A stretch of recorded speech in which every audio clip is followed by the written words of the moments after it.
जय जगन्नाथ। श्रीमद्भागवतम द्वितीय स्कंद सप्तम अध्याय श्लोक संख्या 39। वंदेऽहं श्रीगुरः श्रीयुतपदकमलं श्रीगुरून् वैष्णवांश श्रीरूपं साग्रजातं सहगण रघुनाथान्वितं तं सजीवं साद्वैतं सावधूतं परिजनसहितं श्रीकृष्ण चैतन्यदेवं श्रीराधा कृष्ण पादान् सहगण ललिता श्रीविशाखान्वितं श्लोक संख्या 39। सर्गे तपः मृषयो नव ये प्रजसाः स्थाने च धर्माखन्नखमन्त्मरावनिशाः अन्ते तो धर्माहरमन्यु वसासुराद्या माया विभूतया इमा पुरोषापि भाज।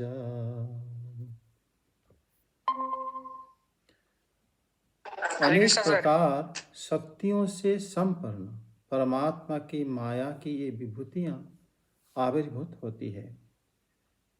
पूरा पुरुष शक्ति भाज इमा माया विभूताया, अनेक पराशक्तियों से संपन्न होकर परमात्मा की माया की ही ये विभूतियां आविर्भूत होती है।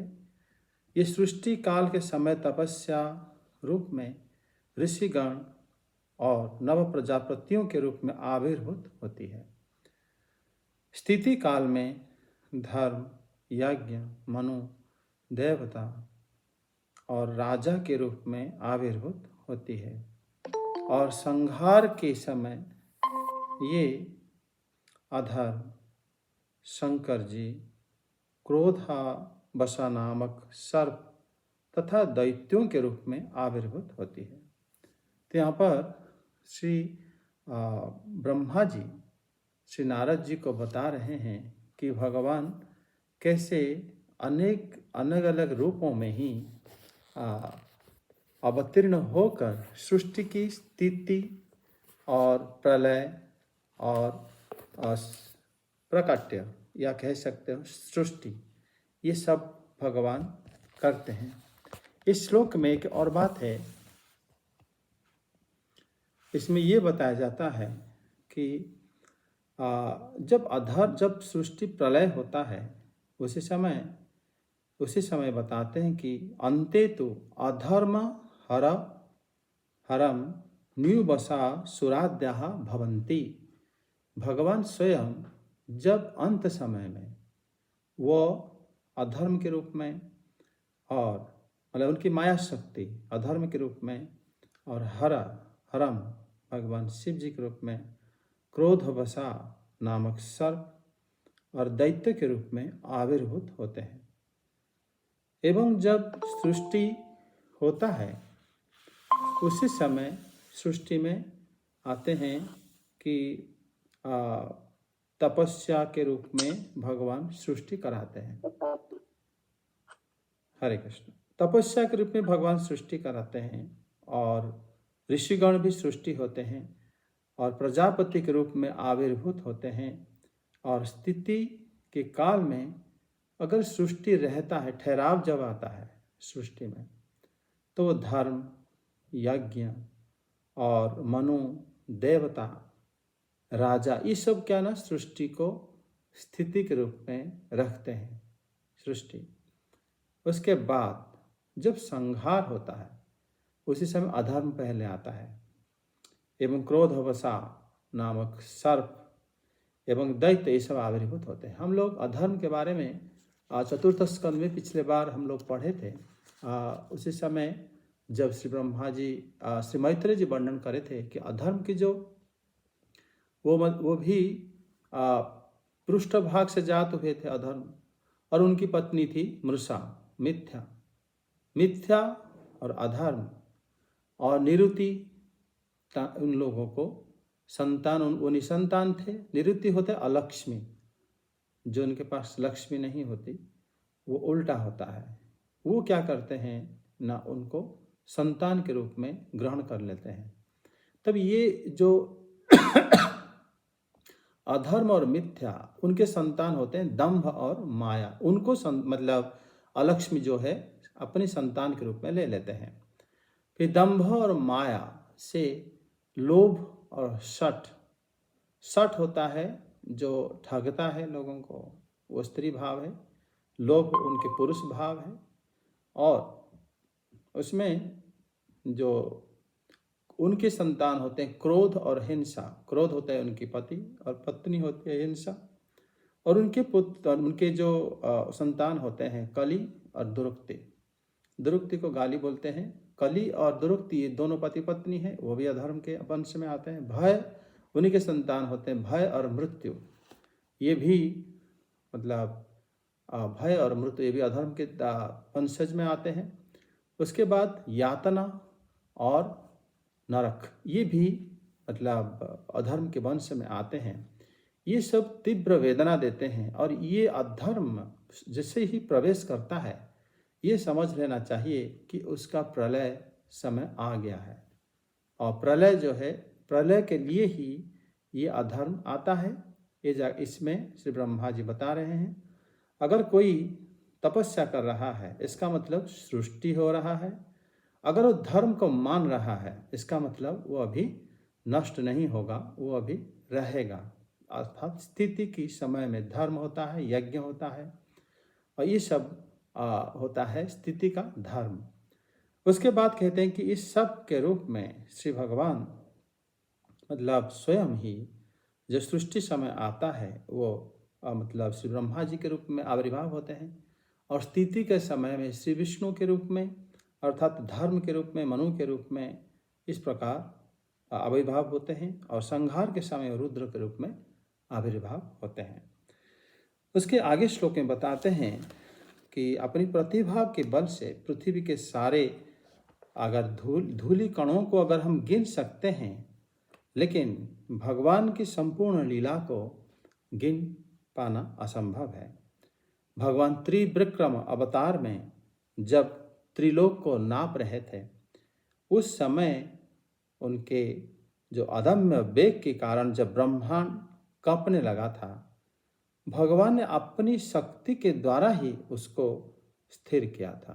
मतलब यहाँ पर श्री ब्रह्मा जी कह रहे हैं कि यह स्वरहंसा अस्खलता यस्मात् त्रिसाम्य सदनाम ऊरु कंप्यमानम। फिर त्रिपृष्ठतम चस्कंभ। चस्कंभ शब्द का अर्थ होता है उसको स्थिर कर दिए श्री भगवान, और वो कप रहा था ये ब्रह्मांड। जब त्रिविक्रम अवतार, जब श्री भगवान श्री वामन रूप में ऐसे अवतार लीला करे थे, उसी समय ऐसा हुआ था। और उस समय वो पृथ्वी जब कपने लगा था, तब श्री भगवान अपनी शक्ति से उसको स्थिर करे। अर्थात होता है ऐसा, जब बलि महाराज को भगवान मतलब भूमि को याचना करे, श्री बलि महाराज जो है को दे दिए, तो श्री हरि उनको नापने लगे। नापने के लिए अपने जो जिस कलेबर में, जिस रूप में श्री भगवान आविर्भाव हुए, उसी रूप में उन्होंने उनको वृद्धि करा के ब्रह्मांड को नापे। तो सभी लोग देखे उसी समय जब ये पृथ्वी जिसके ऊपर श्री हरि विद्यमान है, एक पग पे खड़े रह के दूसरे पग पर उन्होंने पूरे धरती के ऊपर नापना। फिर स्वर्ग के तरफ उनके दूसरे चरण को मतलब फैला के फिर उसको भी नापना। उस समय में ब्रह्मांड की जिस वस्तु के पर श्री भगवान ने अपने पैर रखे थे, जिस शक्ति से ब्रह्मांड सृष्टि हुआ है, श्री भगवान उसी शक्ति से ही उसको नापे थे। अर्थात अगर ये वस्तु मिट्टी का हो या हमारा जो भी एलिमेंट में बना हुआ हो, जिससे उसको नापने के लिए हम मीटर का दंड लेते हैं कि उसको नाप सकें, वो भी इसी एलिमेंट में बना हुआ होता है। भगवान जब नापने लगे, वो आध्यात्मिक शक्ति से ना करके भौतिक शक्ति से अपना विस्तार करके नापे थे।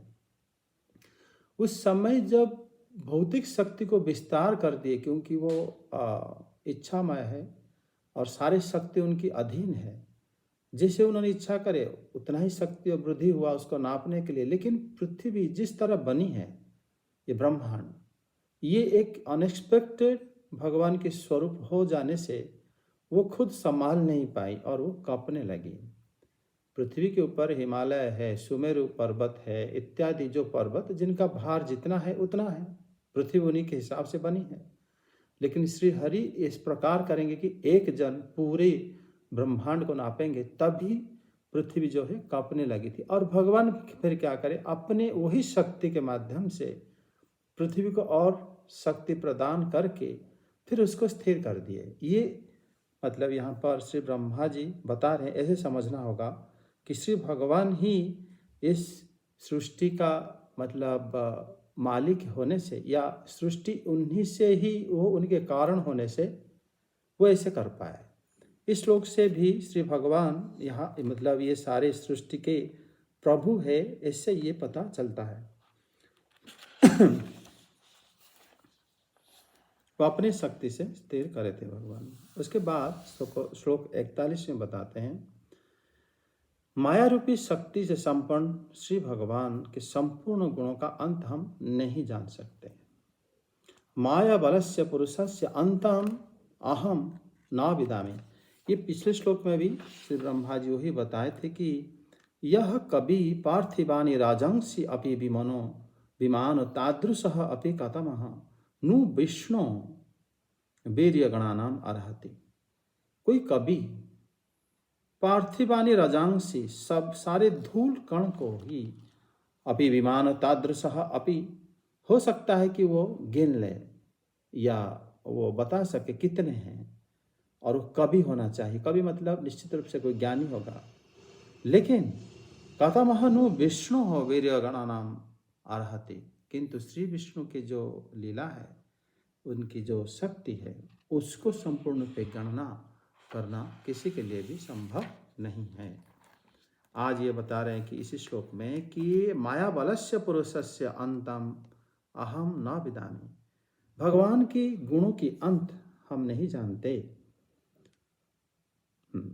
अमित अग्रज, तुम्हारे अग्रज, ब्रह्मा जी के तो अग्रज कोई नहीं है, वो तो मतलब नाभि कमल से प्रकट हुए थे।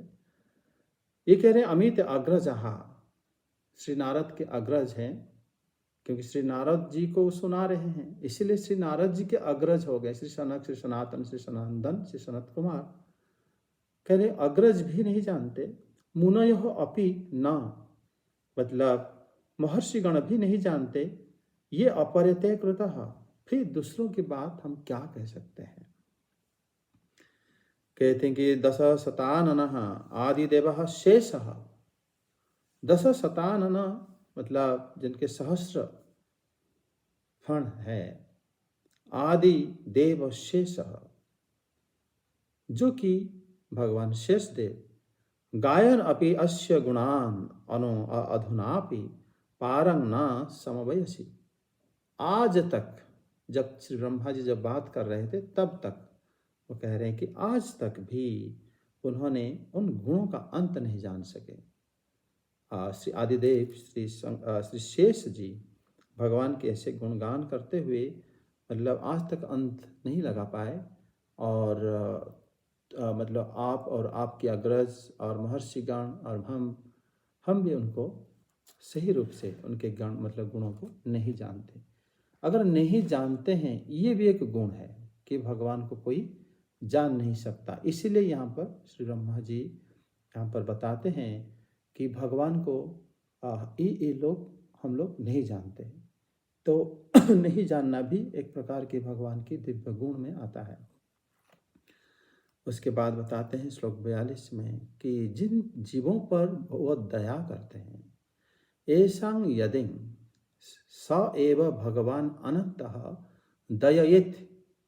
अगर वो भगवान अनंत हो गए हमारा भगवान श्री कृष्ण, कि अगर वो दया करते हैं, फिर स एव निर्बलिकम, अगर वो मतलब भगवान के चरणों में आश्रित हो जाते हैं, वही महापुरुष उनके माया का पार कर पाते हैं। ते दुस्तराम देव मायाम, वही लोग ही माया को पार कर पाते हैं। अति तरंती तेषाम, वही लोग ही मतलब भगवान की माया को पार कर पाते हैं। उन महापुरुषों को अपनी तथा अपनी पुत्र आदि के शरीर में अहंत्व और ममत्व भावना नहीं होती। मतलब यहाँ पर उन्होंने एक पहचान बताया है कि जो महापुरुष वो अपनी तथा अपने पुत्र आदि शरीर कि ये मेरे पुत्र हैं, ये मेरी पत्नी, ये मेरी भाई, ये मेरी बहन, ये जो भाव है वो भाव से परे होते हैं। ये उनकी पहचान है ऐसे साधु। और उनको अगर भगवान की कृपा होता है तभी वो माया से पार होते हैं। मतलब उनके लिए पूरे जगत ही उनको मतलब पराया लगता है, या पूरे जगत ही सर्वत्र श्री भगवान के वास होने से अपना लगता है। इस प्रकार लोग ही मतलब श्री भगवान की कृपा से ही जैसे यहाँ पर बताते हैं देव माया मतलब उनके दयेत अनंत दयेत स त एव निर्बलिकम सर्वात्मना श्रीतपदः, वही लोग भगवान की शरण में रहते आश्रित होते हैं और वही लोग ही उनकी माया को पार हो पाते हैं और निष्कपट भाव से उनके आश्रित होते हैं। और उनका पहचान है कि उनके सामने उनका जो अहमत्व ममत्व कि ये मेरा है और मैं हूँ, ये सब भाव उनके अंदर नहीं रहता। श्लोक 43 में बताते हैं कि वेदाहमङ्गं परमस्य हि योगमयां यूयं भवस्य भव भगवानथ दैत्यवर्यः पत्नी मनोः स च मनुश्च तदात्मजाश्च प्राचीन बहिरुतरुभूरंग उत ध्रुवश्च। मतलब श्री ब्रह्मा जी मतलब कह रहे हैं कि हे वत्स, उस परम पुरुष की माया को मैं जानता हूँ। अस्य परमस्य मायाम अहम वेद, श्री ब्रह्मा जी को कह रहे हैं कि मैं जानता हूँ। और भवान भवस्य, आप लोग, आप भी, और भगवान शिव दैत्य शिरोमणि प्रहलाद दैत्य वार्य मनो, फिर पत्नी सा मनुष्य, मनु जानते हैं और उनकी पत्नी भी जानते हैं। अर्थात उनकी पत्नी जो है वो भी मतलब भगवान के तत्व को या उनकी माया को जानते हैं। मनु, मनु के पुत्र प्रियव्रत आदि एवं प्राचीन बहिर्षद आदि रुभु एवं ध्रुव भी उनको जानते हैं। तो इसमें ये श्लोक में कह रहे हैं कि मतलब ऊपर श्लोक में कह रहे हैं कि मैं नहीं जानता, ऊपर बता रहे थे ना कि मतलब भगवान की जो माया को हम नहीं जानते। श्लोक 41 में कह रहे थे माया बलस्य पुरुषस्य अहम अंतम अहम ना विधामि। पहले कह रहे हैं कि मैं नहीं जानता, अभी 43 में कह रहे हैं कि मतलब अस्य परमस्य मायाम अहं वेद, मैं जानता हूँ। क्यों? क्योंकि इसके जो उसके ऊपर वाला श्लोक में बताते हैं कि जिनके ऊपर उनकी कृपा रहता है, ये सांग यदिशा एवं भगवान अनंत दया, ये अर्थात हम लोगों के ऊपर भगवान की कृपा होने की वजह से हम उनको माया को जानते हैं। ऐसे ही श्री भगवान अत्यंत कृपामय है, उन्होंने इसलिए हम उनको जानते हैं क्योंकि उनकी कृपा या मतलब उनकी आशीर्वाद हमारे ऊपर है।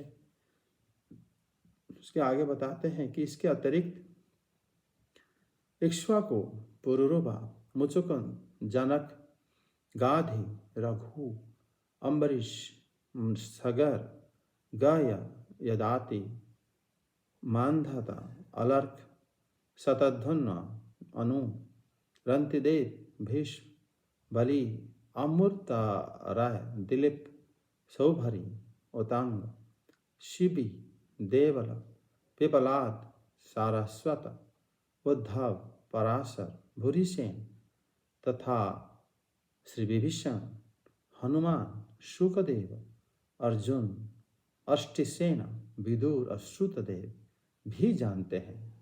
मतलब अन्य ये विभीषण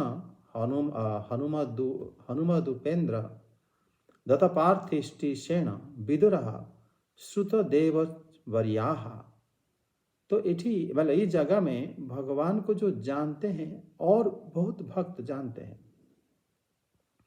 मतलब ये जो यहाँ पर मुख्य मुख्य नाम उन्होंने बताए हैं कि मतलब यहाँ पर श्री सुखदेव जी के नाम भी कहा गया है, श्री विभीषण से हनुमान जी, ये इनके नाम भी कहा गया है। इस श्लोक में श्री ब्रह्मा जी ने भगवान की माया को जानने वाले भक्तों के नाम को यहाँ पर बताए हैं।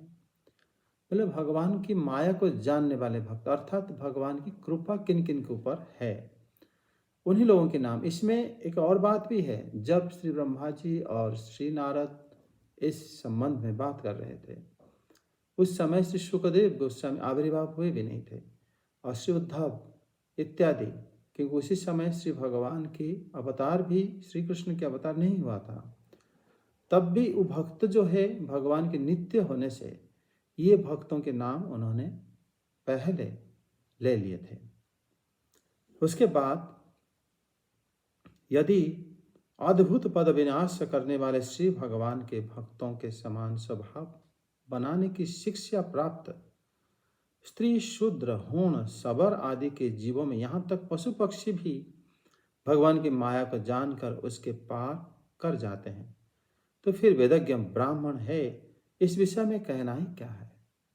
मतलब यहाँ पर वो कहते हैं कि श्री भगवान क्या करते हैं, मतलब उनके भक्तों की समान अद्भुत पद विनाश वाले श्री भगवान के भक्तों के समान स्वभाव बनाने की शिक्षा प्राप्त, अगर उनके भक्तों से कोई शिक्षा प्राप्त हुआ है, अद्भुत क्रम परायणशील दीक्षा स्त्री शूद्र हुण सबराहा, अगर मतलब इस प्रकार श्री भगवान से संबंध में जो भक्त जानते हैं और उनसे दीक्षा प्राप्त होकर स्त्री शूद्र हूण सबराहा, यहाँ तक कि पाप जीवाः अपि तिर्यक जनाः अपि यदि देव मायाम विदन्ति, ये लोग भी देव माया भगवान की माया को भी जानकर इस संसार से पार हो जाते हैं। और अगर कोई ब्राह्मण है तो उसके विषय में कहना ही क्या है, वो निश्चित रूप से वो भगवत धाम प्राप्त हो जाते हैं या उद्धार हो जाते हैं। श्लोक 47 में कहा गया है कि परमात्मा स्वरूप एक समान शांत एवं केवल ज्ञान स्वरूप है, वे माया के मल से रहित हैं, वे सत एवं असत दोनों से परे हैं, वे किसी भी शब्द का विषय नहीं बनते, अनेक प्रकार के साधन से संपन्न होने वाली क्रियाओं का फल भी वो नहीं है। उस परमात्मा तत्व के सम्मुख जाने पर लज्जित होकर माया उस परमात्मा से दूर चली जाती है। यहाँ पर श्री ब्रह्मा जी जैसे बताए कि जिनके ऊपर श्री भगवान की कृपा होती है, वो लोग उनको उनकी माया को पार कर पाते हैं। यहाँ पर वही श्री ब्रह्मा जी बता रहे हैं कि श्री भगवान कैसे हैं, और श्री भगवान को मतलब हमें कृपा कैसे करेंगे। ऐसे इसके ऊपर श्री नारद जी को कह रहे हैं कि ऐसा नहीं समझना, अगर हम किसी भी प्रकार को कोई क्रिया करते हैं और उसका फल श्री भगवान नहीं हो सकते, अगर हम किसी भी प्रकार की विषय को हम ढूंढते ढूंढते हम सोचते हैं कि श्री भगवान को विषय की तरह प्राप्त हो जाएगा, ऐसा मध्य वो नहीं है। विषय अर्थात किस जिसे हम ढूंढते ढूंढते श्री भगवान को देख लेना या श्री भगवान को छू लेना इत्यादि, जो हमारे ज्ञानेंद्रिय के माध्यम से हम श्री भगवान को जानने की कोशिश करना, ये सब जो क्रिया है विषय, वो विषय की वस्तु नहीं है। तभी उन्होंने ब्रह्मा जी बताते हैं कि पुरकारकवान क्रियार्थः शब्दः न अभिमुखी च विलज्यमानः माया परेति। और भगवान की माया जिसको हम पार पाने की कोशिश करते हैं, ये इतने सारे श्लोक में श्री ब्रह्मा जी बताए हैं, ये लोग भगवान की माया से पार हो चुके हैं। अगर श्री भगवान से माया से पार होते हैं तो माया कौन है? किसको पार होना पड़ता है? यहाँ पर वो कहते हैं कि आभिमुखे च विलज्जमानः माया परेति। वो माया वो है जो श्री भगवान के सम्मुख में नहीं आ पाती और वो लज्जित होकर भगवान से दूर जाती है। अर्थात ये जो शब्द, ये जो श्लोक लिखा गया है, मतलब माया जो है भगवान से दूर होकर रहती है। अगर भगवान से दूर होकर रहती है तो फिर भगवान तो सर्वत्र है, फिर माया की जगह कहाँ पे है? ऐसा तो कोई जगह है ही नहीं जहाँ पर श्री भगवान उपस्थित नहीं है। चतुश्लोकी भागवत के हिसाब से अगर भगवान सर्वत्र हैं, फिर माया उनसे दूर चली जाती है, सामने नहीं आती, तो ये सब क्या है? भगवान की पृष्ठभाग फिर क्या है? अधर्म ही पृष्ठभाग है, वो ही माया है। जो माया है वो, अगर कोई कह रहा है कि मैं माया को पार करके भगवत धाम में भगवान को प्राप्ति होते हैं, वो माया जिसको हम पार करेंगे वो श्री भगवान से दूर रहती है, भगवान के सम्मुख नहीं आ पाती। अर्थात भगवान के सम्मुख आने की प्रयास करना ही माया से दूर, माया को पार हो जाना है।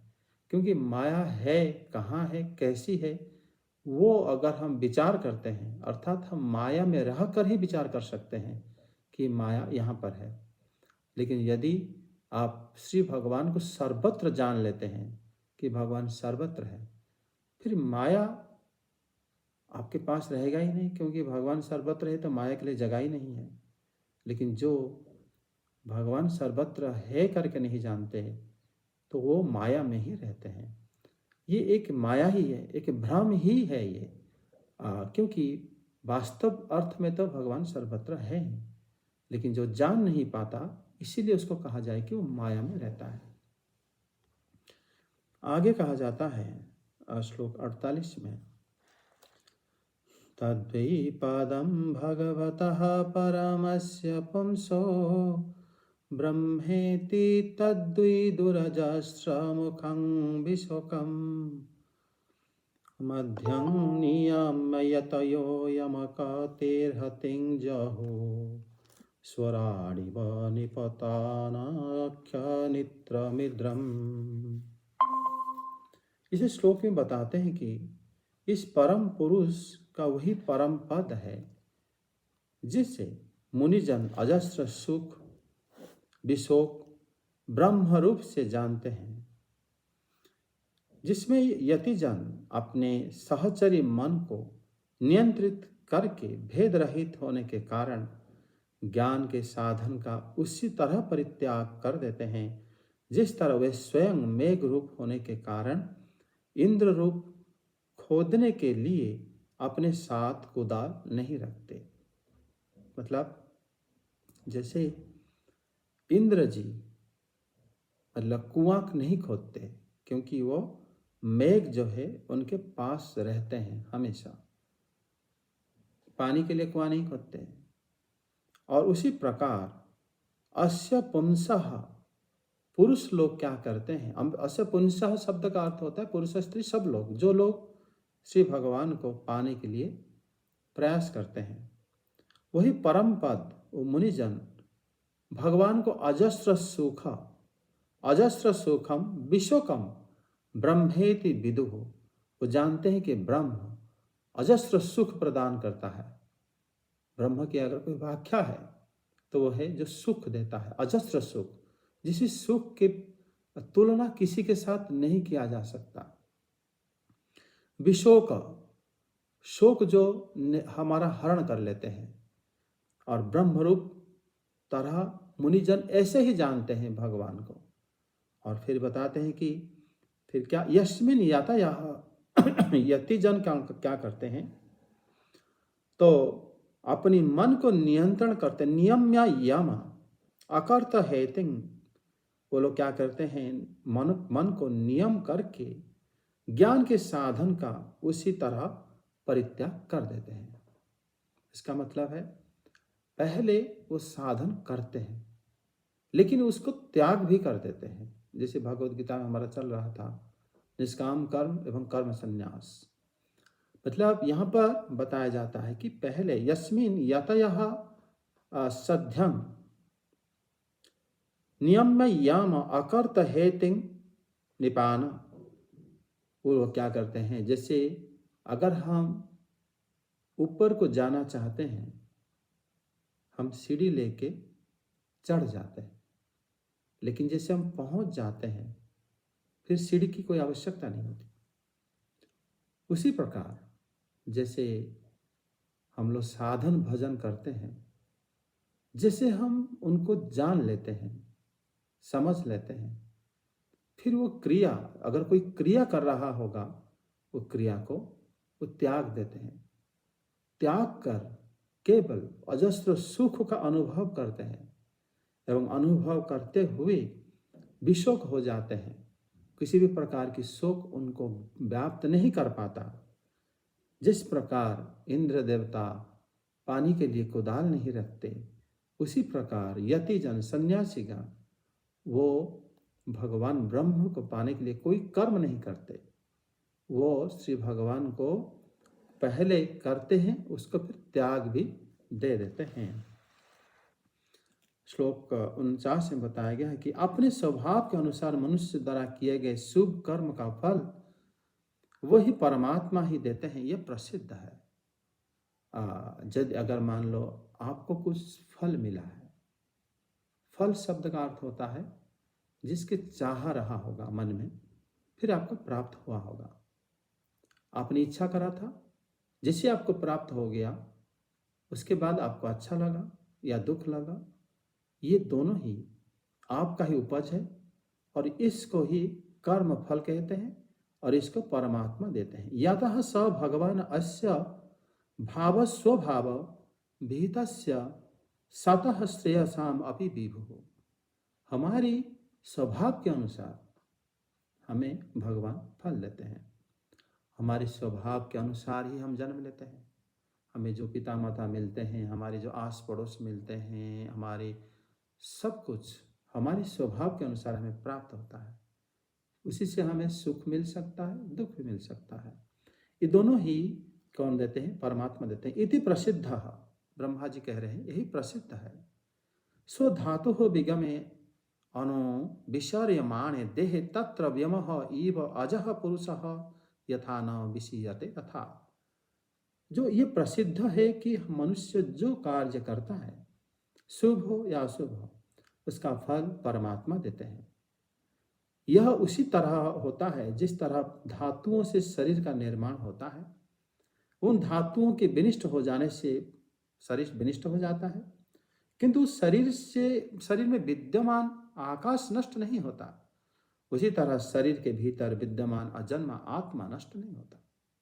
यहाँ पर श्री ब्रह्मा जी कह रहे हैं, दुख सुख तो मिलता है ही, आपको दुख मिल सकता है, सुख भी मिल सकता है। आपका स्वभाव के अनुसार, हमारे कर्म फल के अनुसार हमें उसी जगह में और उसी लोगों के साथ हमें मुलाकात होता है।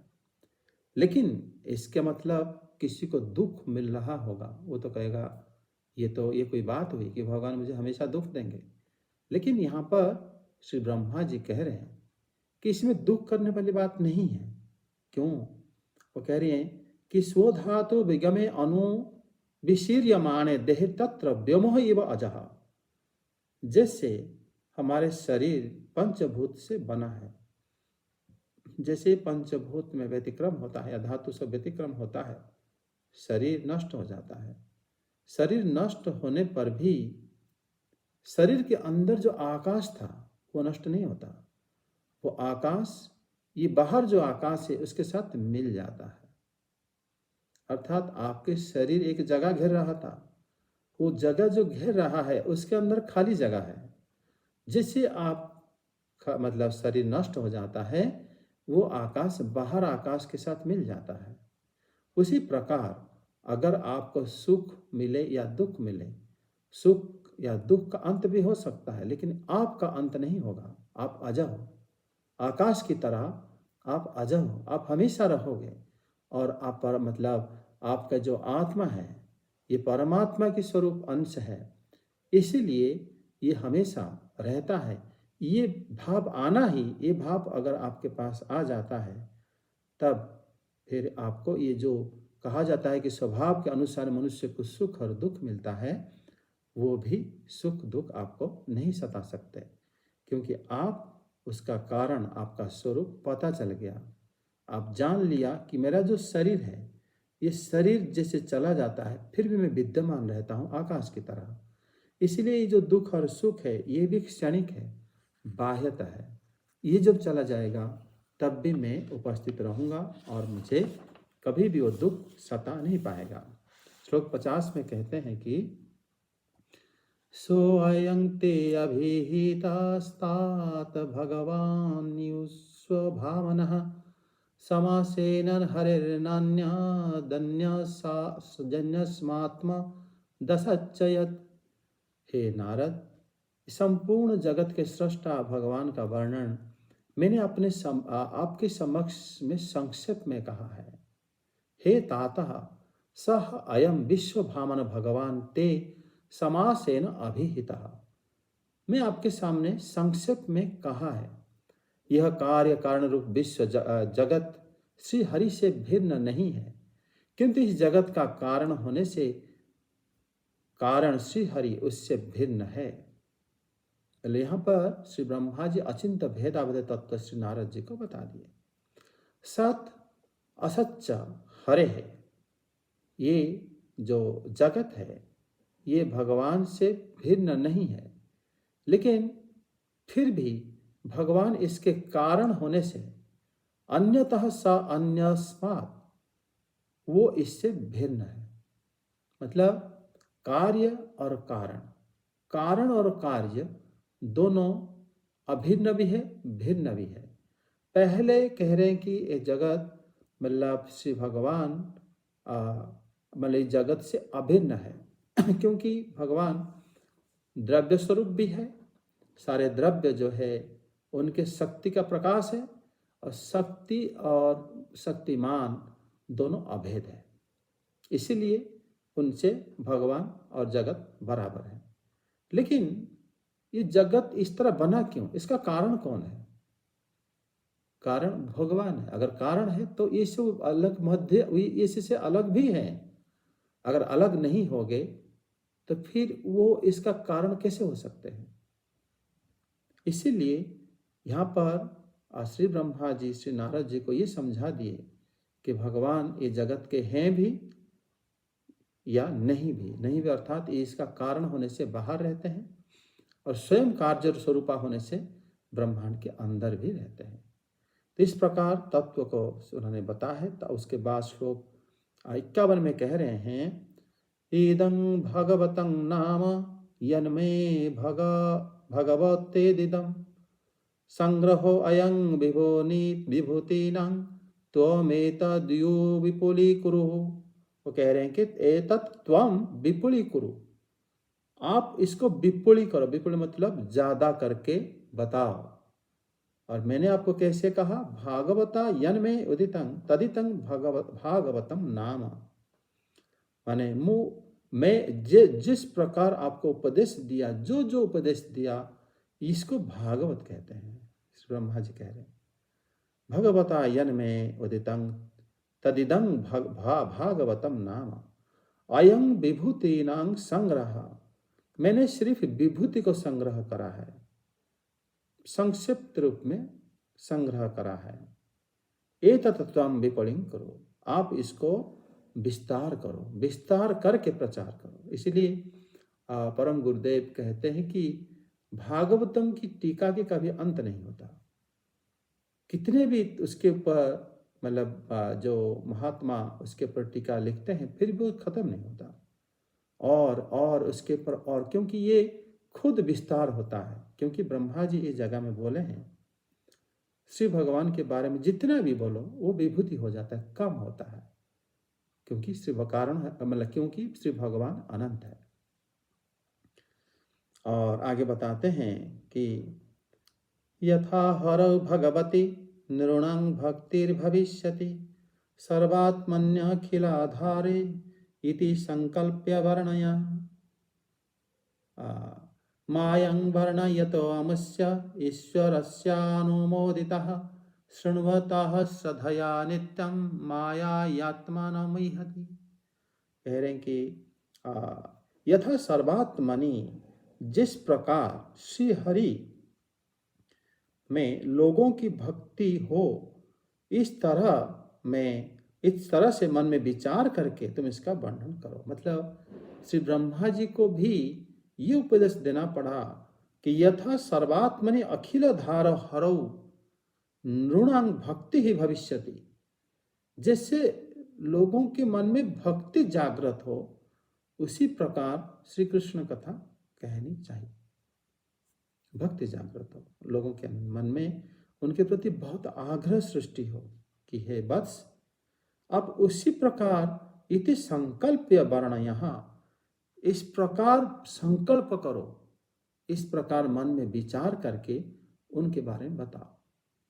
क्योंकि पहले यथा सर्वात्मनि अखिल धार हरो नृणांग भक्ति भविष्यति, जिस प्रकार भक्ति की प्रचार हो, उसी प्रकार से कृष्ण कथा का वर्णन करो। इस प्रकार संकल्प करो। जहां भी आप उनके बारे में वर्णन करोगे, किसी को भी ये जरूर ध्यान रखना कि उनके मन में श्री कृष्ण के प्रति भक्ति भाव बढ़े। उसके बाद कहते हैं, श्री भगवान की अचिंत्य भक्ति माया का वर्णन करने वाले, इसका अनुमोदन करने वाले तथा दूसरों के द्वारा कहे जाने पर उसको नित्य ही श्रद्धा पूर्वक सुनने वाले का मन कभी भी माया से मोहित नहीं होगा। इसमें श्री ब्रह्मदेव सबको आशीर्वाद वचन बोले हैं।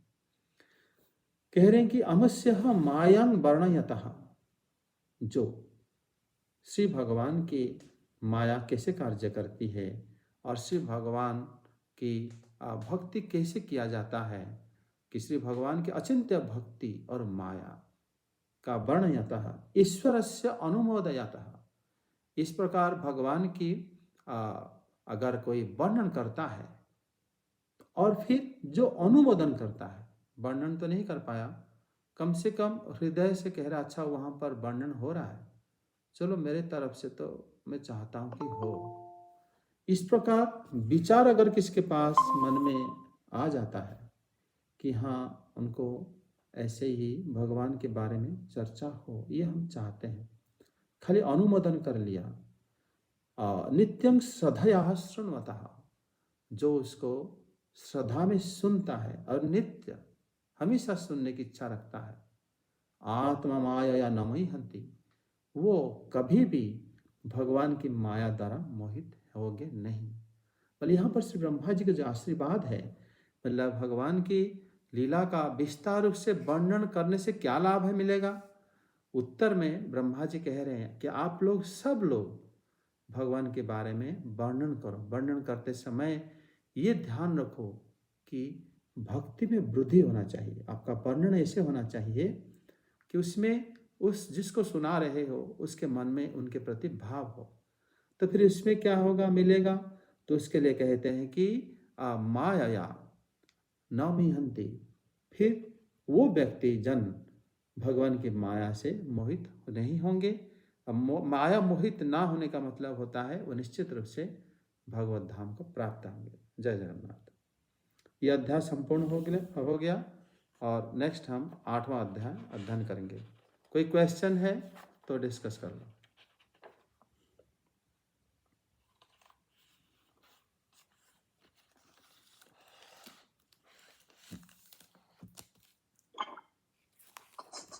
सर क्वेश्चन तो ऐसा सच नहीं है सर। नहीं, अलंकार का क्वेश्चन था वो डिस्कस कर ले। हाँ जी सर, हाँ जी।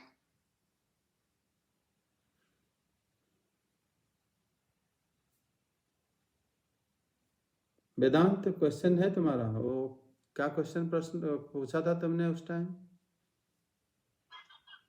वो सर मैं अभी भैया को व्हाट्सएप कर रहा हूँ, वो पूछ लेंगे अभी मेरे तरफ से। अच्छा। हाँ मैं सर अभी तक थोड़ा रूम में हूँ ना।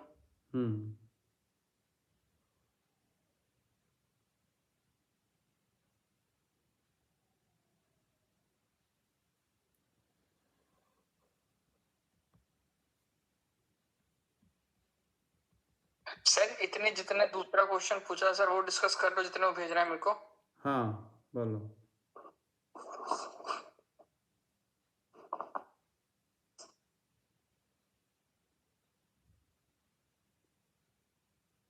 हाँ सर, क्वेश्चन ये पूछा है कि जैसे भगवान की योग शक्ति, लीला शक्ति और उनकी अनेकों शक्तियां, क्या वो श्री कृष्ण को प्रसन्न करने के लिए सारे कार्य करती हैं? अभी जो आज हम चर्चा कर रहे थे कि भगवान की शक्तियां को गिनना असंभव है। श्री ब्रह्मा जी आज इसी अध्याय में बोले हैं कि कोई कवि जो कि सब कुछ गिन सकता है लेकिन श्री भगवान की शक्तियों को नहीं गिन सकता। ये जो श्लोक है इसको अगर हम ध्यान से और विवेचना करेंगे तो हमें ये पता चलेगा कि भगवान और उनकी शक्ति अभिन्न है, उनमें कोई भेद नहीं है। मतलब उन्होंने जिसे बताया ना कि कोई भी उनको उनकी शक्ति को गिन नहीं सकता।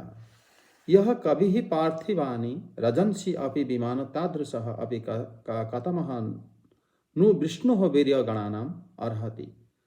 श्री विष्णु के शक्तियों की कोई गणना नहीं कर सकते। इसमें ये जैसे अलंकार पूछ रहा है कि भगवान की जितनी सारी शक्तियां हैं, क्या वो श्री भगवान को प्रसन्न करने के लिए सारे कार्य करती है। इस शब्द में, इस सेंटेंस में उन्होंने दोनों को अलग करके बताया है कि जैसे वो उनको खुश करेंगे, उनकी शक्तियां भगवान को प्रसन्न करेंगे, अर्थात शक्ति अलग हो गए, शक्तिमान भिन्न हो गए। ये शास्त्र विरुद्ध हो जाता है। इसीलिए वेदांत को उसी समय आंसर मैंने यस या तो नो में नहीं दिया था। मतलब वहाँ पर क्या होता है, भगवान अगर उनकी शक्तियाँ से भिन्नता होती तो हम तब फिर कह सकते हैं कि भगवान की लीला शक्ति, भगवान की जो जितनी भी शक्ति है वो सारे शक्ति वो भगवान को प्रसन्न करने के लिए कार्य करते हैं। जैसे श्री भगवान जब श्री कृष्ण जो भी लीला करते थे, श्री राधा रानी से मिलने के लिए भी जो उन्होंने ऐसे लीला दिखाए थे, उसको स्वयं योग माया भी आश्चर्य हो गई थी और उन्होंने बताया था कि हम आपके संकल्प के अधीन होते हुए भी आपका ये जो प्रयास है, अर्थात भगवान जैसे इच्छा करते हैं उनके शक्ति वही कार्य करती है। इसमें प्रसन्न अप्रसन्न का कोई सवाल ही नहीं उठता। फिर प्रसन्न कौन करता है भगवान को? श्री नारद जी बताते हैं, जैसे प्राचीन बहिर्षद को जब वो पुरंजन उपाख्यान आदि सुना रहे थे कि आप ऐसे ऐसे करोगे तब भगवान प्रसन्न होंगे। श्री नारद जी भगवान के अवतार हैं, उन्होंने बताया कि हम अगर ऐसे करते हैं भगवान प्रसन्न होते हैं। हम करने की जो शक्ति हमें प्राप्त करते हैं वो भगवान प्रदान करते हैं, वो भगवान से ही अभिन्न होती है, लेकिन भगवान प्रसन्न भक्तों से होते हैं। और उसी समय ये जैसे बताए कि जो शक्ति वो सहायता करते, शक्ति भगवान की इच्छा से ही कार्य करती है। जब बड़ी, आज जैसे हम लोग उदाहरण देख रहे थे, बड़ी महाराज सब कुछ दे दिया था, भगवान नाप लिए। उसी समय भगवान अपनी शक्ति से ऐसे वृद्धि प्राप्त हो गए थे, पृथ्वी को नापने के लिए, पृथ्वी को नापने के लिए भगवान वही भौतिक शक्ति का को वृद्धि करके उसको जब नाप रहे थे, उसी समय पृथ्वी अनएक्सपेक्टेड, मतलब उसको सहन नहीं कर पाया कि इतने बड़े कोई अवतार भगवान तो लिए हैं, लेकिन पृथ्वी की पूरे पृथ्वी के ऊपर एक पैर में पृथ्वी नप गया, उससे उसके छोटे हो गया, दूसरा पैर में पूरे स्वर्ग नप गया। तो उस समय ब्रह्मांड जो है अपने आप को स्थिर नहीं रख पाया या अपने आप को कंट्रोल नहीं कर पाया। उस समय श्री हरि अपने शक्ति फिर पृथ्वी को दिए, फिर खुद ही शांत कराए, अपनी शक्ति प्रदान करके उसको शांत कराए थे वो हलचल को, अर्थात वो उनके मालिक हैं। और शक्ति इसमें प्रसन्न होना अप्रसन्न होना कुछ नहीं है। बलि महाराज खुश होंगे या भगवान खुश होंगे, शक्ति को कोई कुछ पता नहीं। लेकिन बलि महाराज जो जो कार्य करे थे, जो भी, उनको बांध के गुफा में डाल देना और गरुड़ जी उनके सामने खड़े रहना और सारे मतलब सबके सामने श्री भगवान बताना कि आप अपने प्रतिज्ञा को रक्षा नहीं कर पाए इत्यादि। इसमें अगर आप विचार करके देखोगे, बलि महाराज की हर एक कार्य वही शक्ति के अधीन करते हुए भी बलि महाराज को जिस प्रकार उस समय में हुआ, भगवान प्रसन्न हो गए बलि महाराज की गुण से। ये जो गुण, इसमें हमें लगता है, जैसे यहाँ पर ये प्रश्न था कि भगवान की शक्तियां भगवान को प्रसन्न करते हैं क्या? भक्त भगवान को प्रसन्न करते हैं, शक्ति से कोई मतलब नहीं। गिरिराज गोवर्धन श्री हरि जब उठाए, सारे भक्तों को भगवान दर्शन करे, सारे भक्त उनको दर्शन करे और सारे भक्त बड़े प्रसन्न हुए, श्री कृष्ण को देखते रहे 7 दिन। सारे भक्त जैसे प्रसन्न हुए, भगवान उनके हृदय में रहते हुए प्रसन्न हो गए। लेकिन जो शक्ति से वो गिरिराज को उठाए थे, वो शक्ति का क्या हुआ? भगवान की जो शक्ति है उनसे अभिन्न होती है और वो भगवान की इच्छा के अधीन हो जाते हैं। जैसे प्रभुपाद जी बताते हैं ना कि एक पत्थर को उठाने में जितने एनर्जी की जरूरत पड़ती है, और गिरिराज जब ये धरती धाम मतलब पृथ्वी पृष्ठ पर विराजमान है, जितने वेट उनका होगा, भगवान उतने ही शक्ति अपनी नाखून में छोटे जो स्मॉल फिंगर में उतनी शक्ति इच्छा करे तो वो शक्ति वहीं पर विद्यमान था, फिर उसी शक्ति के माध्यम से उसको उठा लिए थे। ऐसे महात्मा बोलते हैं। तो शक्ति तो भगवान की इच्छा के अधीन होता है, इच्छा करते ही वो शक्ति उनका कार्य कर ही लेती है। लेकिन प्रसन्न भक्त होते हैं भगवान को दर्शन करके, सेवा करके। कारण वेदांत इससे पहले दूसरा प्रश्न पूछा था, उसमें भी उत्तर छुपा हुआ है।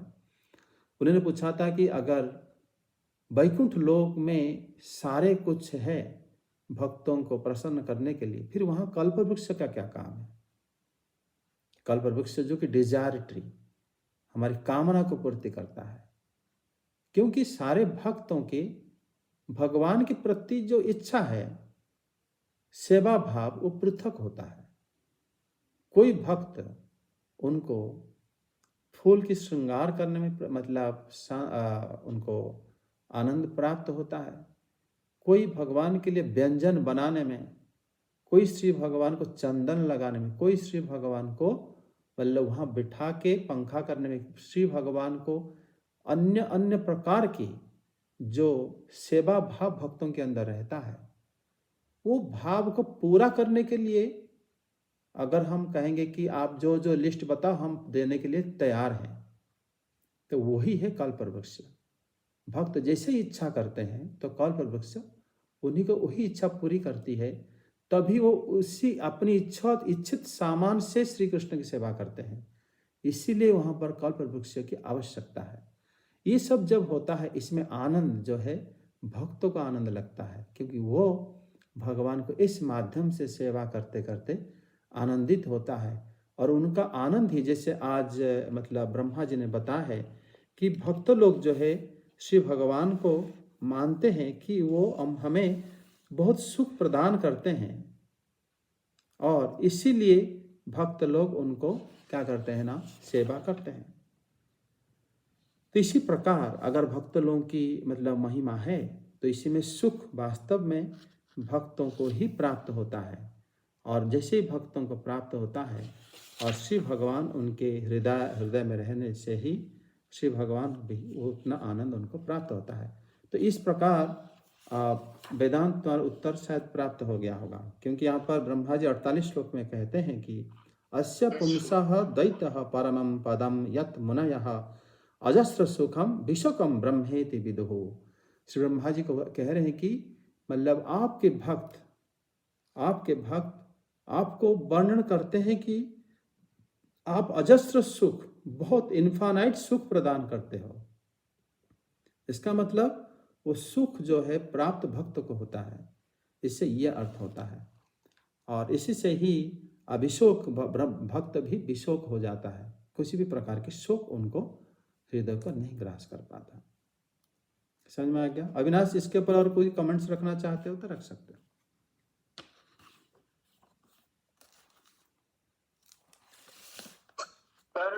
सर मैं क्या बोलूं सर, आपने जो बता दिया वही सही है। सर दूसरा क्वेश्चन पूछूं सर? हाँ,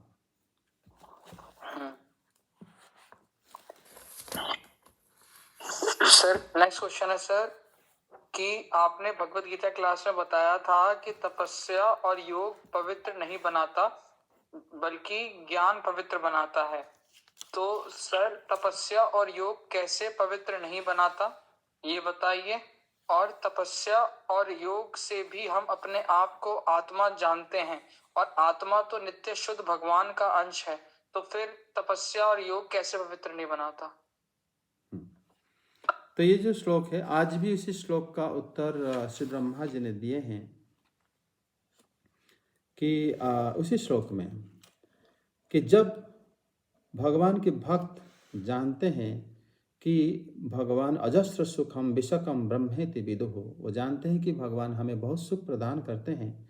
यस्मिन् यतयः सध्यं नियम्यम अकर्त हेतिं निपात, ये शब्द अर्थ होता है महत्वपूर्ण, जो इसका उत्तर है कि जो लोग हैं जब जानते हैं कि वो हमें असंख्य मतलब अजस्र सुख प्रदान करते हैं, वही उन्हीं को ही क्या करते हैं, अपने मन को नियंत्रित करके, नियम्य यम, यम शब्द का अर्थ होता है दमन, अपनी इंद्रियों को क्या करते हैं ना, नियंत्रित करके फिर निपातः, वो लोग क्या करते हैं ना, उसको परित्याग कर देते हैं। ये महत्वपूर्ण है। जो अभी जो प्रश्न था तुम्हारा सेकंड प्रश्न कि कैसे मतलब योग और क्या कह रहे थे वो, कर्म, अविनाश?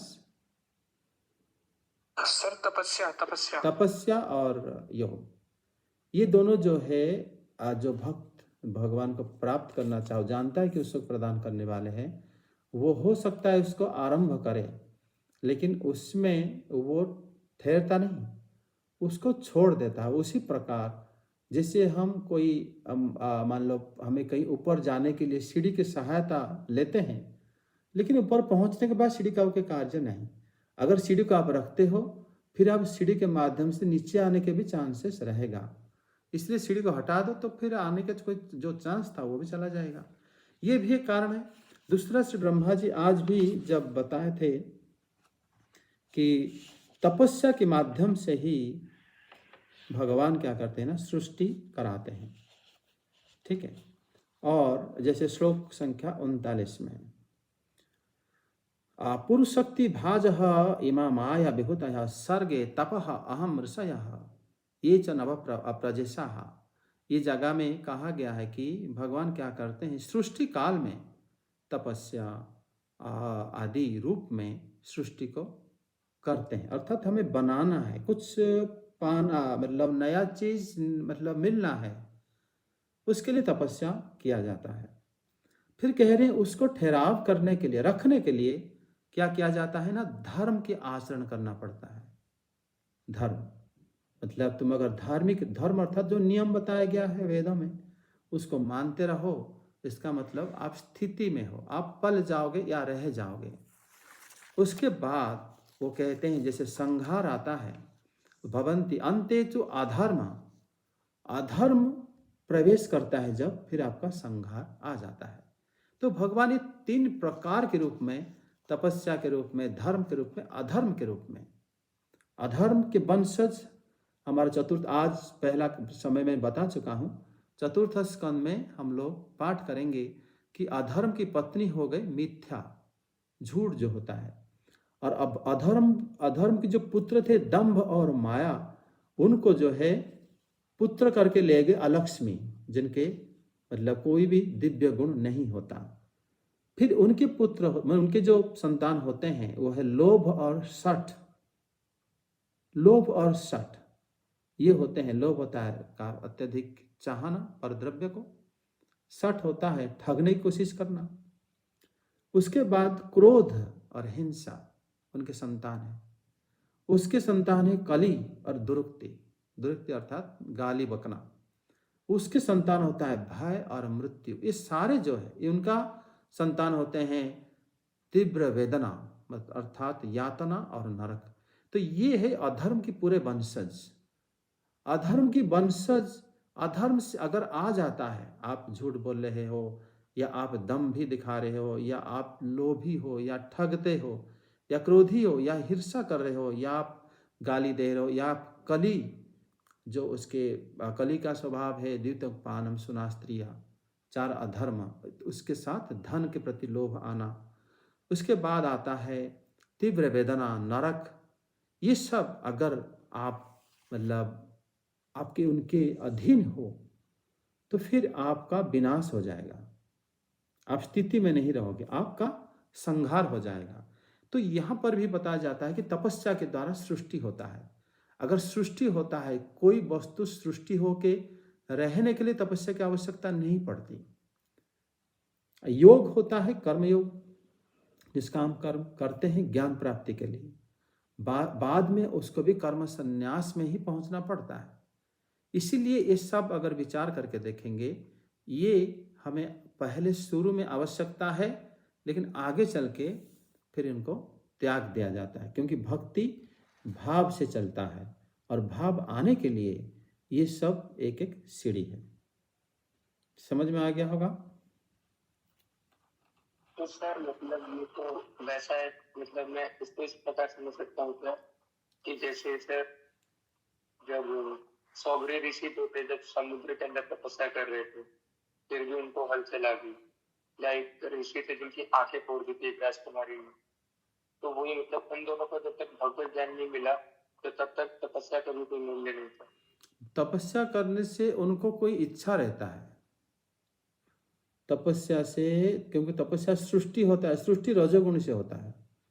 तपस्या कामना विहीन नहीं होता।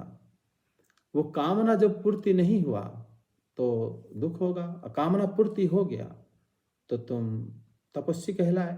ये दोनों ही खराब है। लेकिन भक्त लोग तपस्या नहीं करते। भक्त लोग देखने को एकादशी आदि व्रत तपस्या जैसा ही होता है, लेकिन ये तपस्या नहीं होता। तपस्या जैसा मतलब वो कहा जाता है कि उसी दिन भगवान को संबंध में वो ज़्यादा श्रवण, उनको याद करना कि आज व्रत है, ये भावना उसके मन में उद्रेक होना बार बार, आज एकादशी है, आज मैं अन्न कहीं पे देखे लोग भोजन कर रहे हैं, वो देख के लगेगा नहीं कि मैं मैं तो जबरदस्ती मुझे आज खिलाने के लिए नहीं बोल रहे हैं, मैं तो खाने के मन है। लेकिन भक्त क्या सोचता है कि अरे वो याद हो जाता है आज एकादशी है, आज हरिवासर है, श्री भगवान के बारे में उसको याद आने के लिए भक्त, इसको तपस्या श्रेणी में नहीं गिना जाता। फिर धीरे धीरे वो योग भी जब करता है कर्मयोग, उसमें भी हर समय भगवत गीता उसको याद आता है कि भगवान ने प्रथम 6 अध्याय में निष्काम कर्म को ही प्राधान्य दिया है कि निष्काम कर्म करते रहो, कर्म की फल की आशा ना रखो। वो फल दुख दे सकता है, सुख दे सकता है, दोनों में अगर आप कोई इच्छा नहीं रखोगे तो फिर निष्काम कर्म हुआ। निष्काम कर्म होने से फायदा क्या होगा? ना आप कर्म में बंधित नहीं होगे, आपको दिव्य ज्ञान की प्राप्त हो जाएगी। तो इस प्रकार जो है वो भी आगे चल के धीरे धीरे उसको हम त्याग ही करते हैं, और भगवान की भक्ति उद्रेक होने के लिए ये सब किया जाता है। पर सर नर नारायण भगवान ने तो तपस्या ही सिखाई थी। नर नारायण जो दुश्चर तपम करोति जो बताया गया है, वहाँ खाली तपस्या नहीं से जो फिर आत्मा उपसनम, आत्मा तृष्णा उपसनम, आत्मा की तृष्णा को शांत करने के लिए नर नारायण ऋषि जो है भगवान की जो अवतार हैं तपस्या करे थे। वो तपस्या एक दुश्चर शब्द मतलब पहले लग कर ये बताया गया है, वो तपस्या जिससे लगता है, दुश्चर शब्द अर्थ होता है दूसरों को ठग देना। हमें लगता है कि बड़ा दुश्चर तपस्या भगवान का तपस्या कर रहे हैं, कि वास्तव में आत्मा उपसनम, वो आत्मा कैसे शांति लाभ करता है, श्री राधा कृष्ण की नित्य लीला को स्मरण करके उसको सिखाने के लिए ही श्री नर नारायण ऋषि तपस्या करते हैं। तपस्या जैसे दूसरा शब्द अर्थ होता है ठग देना या वो अभिनय करना, ये सब अर्थ में भी वो आता है।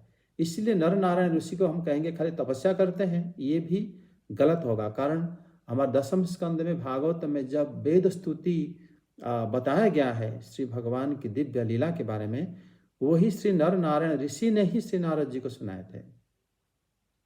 इससे ये पता चलता है कि खाली तथाकथित तपस्या श्री भगवान अब मन लग नहीं करे थे। आगे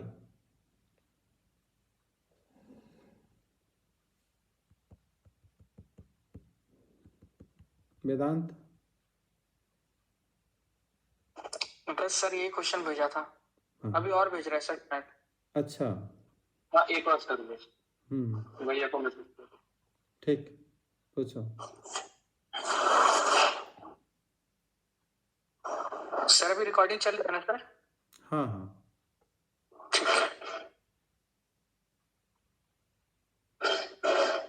सर मैदानव वाला प्रश्न पूछ रहा है सर वो कि मतलब मैदानव तो भगवान श्री कृष्ण से पहले मिल चुके थे जब श्री कृष्ण का अवतार था, फिर भी उन्होंने वो लोगों को मोहित क्यों किया असुरों की हेल्प से?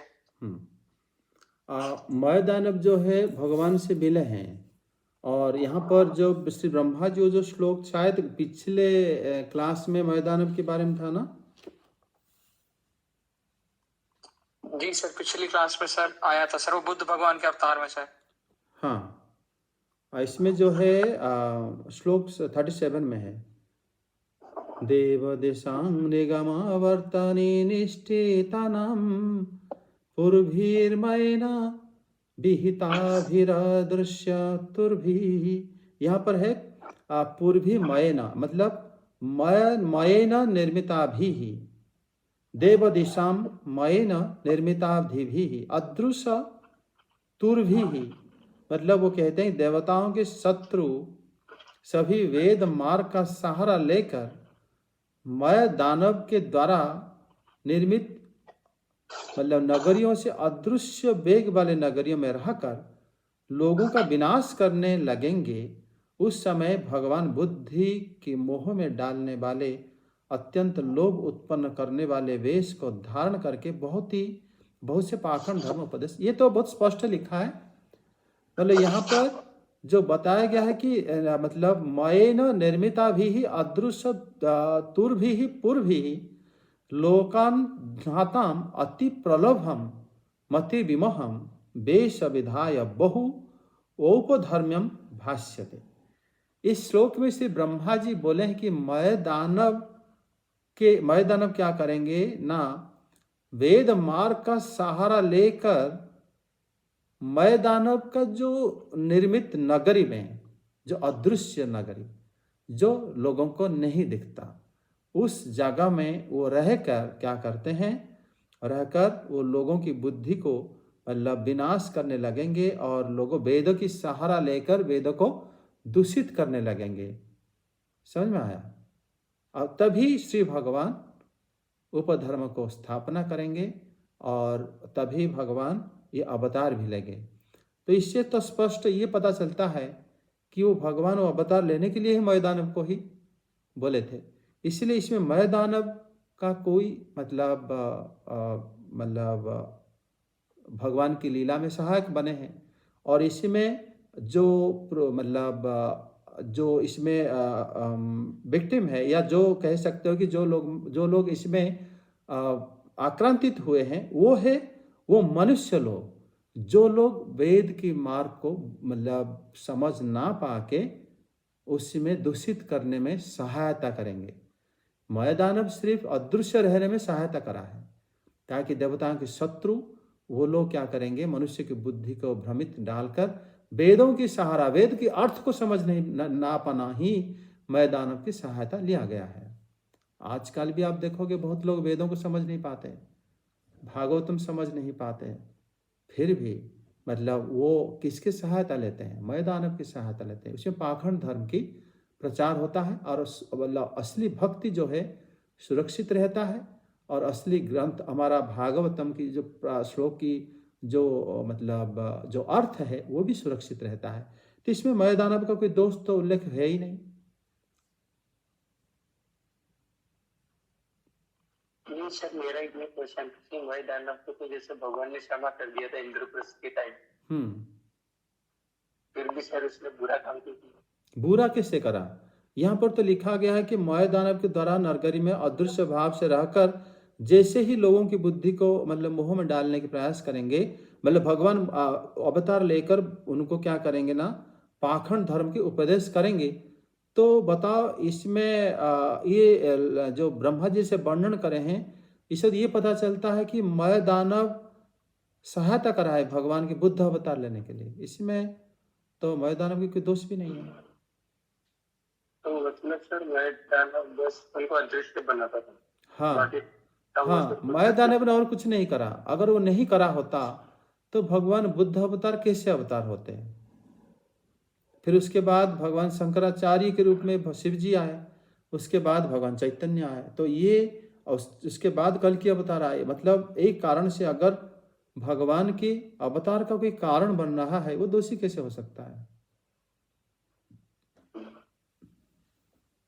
समझ में आ गया? तो सर यहाँ पे मतलब जो असुर लोग है, ये पाताल लोक वाले असुर लोग है कि भावनाओं का असुर कहा है? यहाँ पर जो है असुर जो शब्द वर्णन है, अदृश्य शब्द वर्णन है। मतलब अदृश्य शब्द को श्लोक में बता है कि हाँ, अदृश्य तुर्भी पूर्वी ही।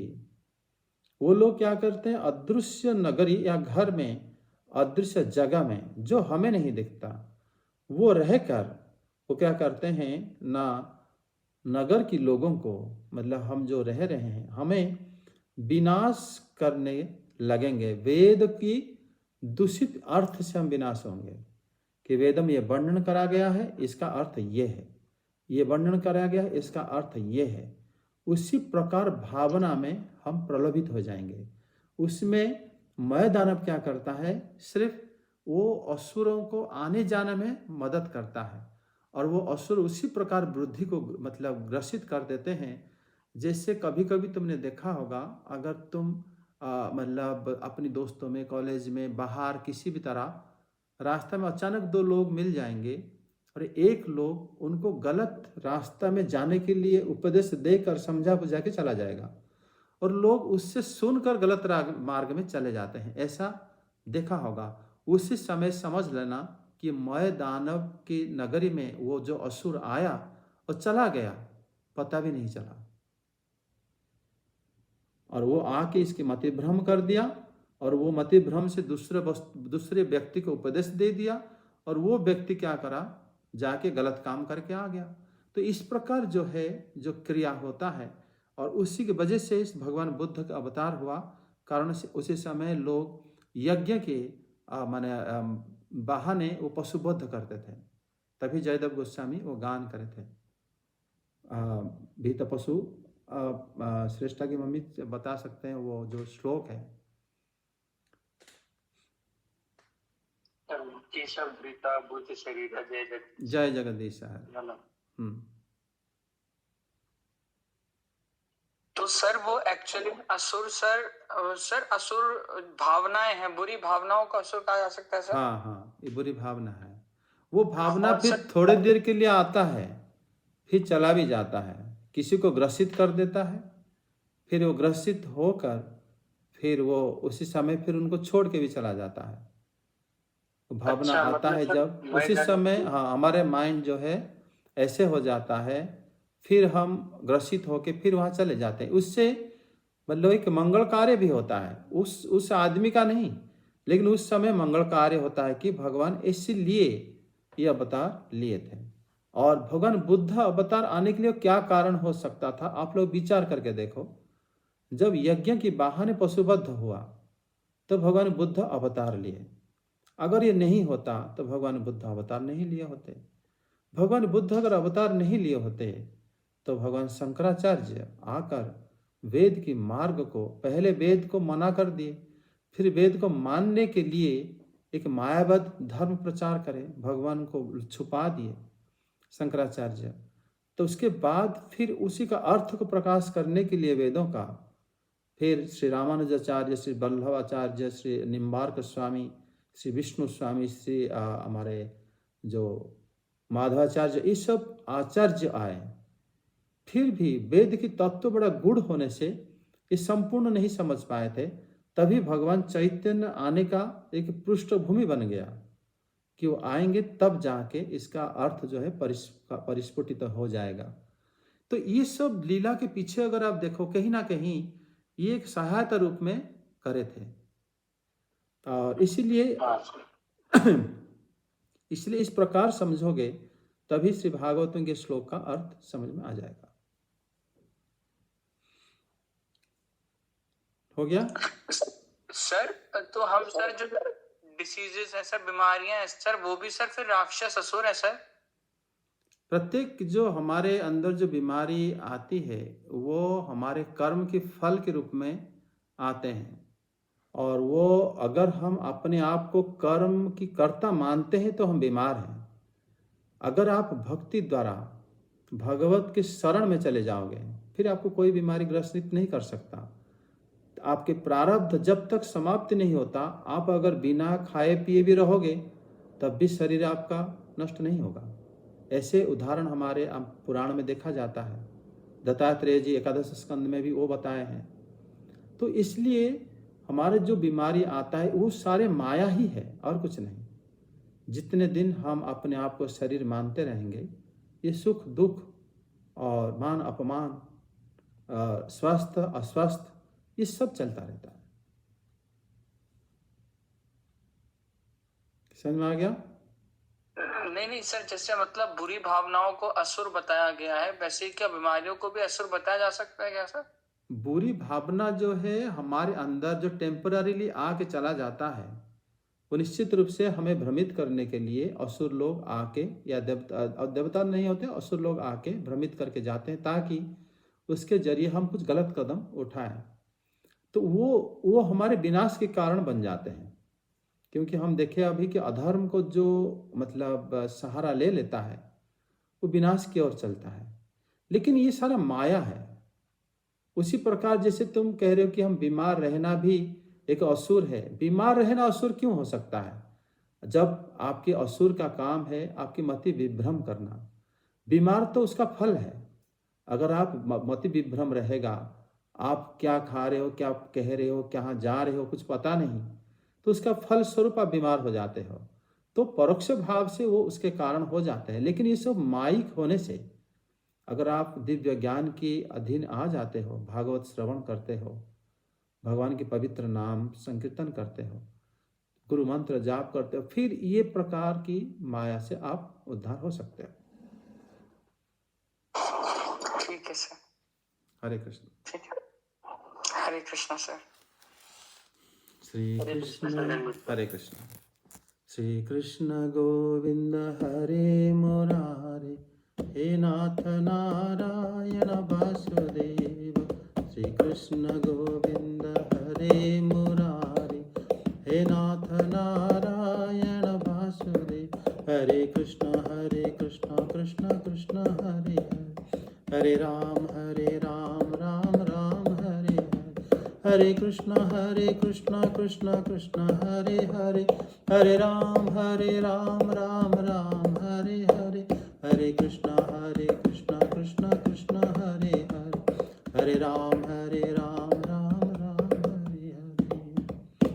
जय हरि नाम संकीर्तन की जय। जय श्री कृष्ण चैतन्य प्रभु नित्यानंद श्री अद्वैत गदाधर शिवासादि गौर भक्त वृंद की जय।